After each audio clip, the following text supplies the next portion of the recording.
I'm Mike Cleary. I'm the CIO for Sentry Equipment.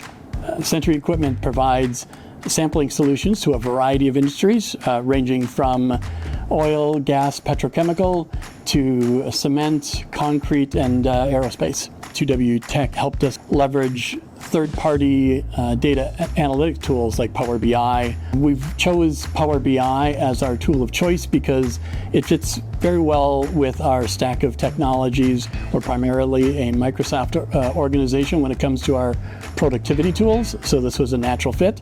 We've actually purchased 5 of the Epicor templates now from 2W Tech, ranging from our sales information to production and delivery and customer information. They take that data that is in Epicor and provides it to those that need to make business decisions in a very visual way, and allows them to manipulate the data, yet still have a consistent picture of the information vetted by the organization.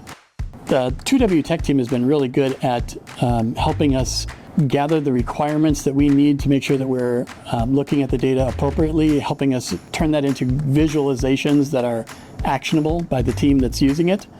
And from a turnaround perspective, has just really helped us actually execute and bring this stuff to fruition as quick as possible.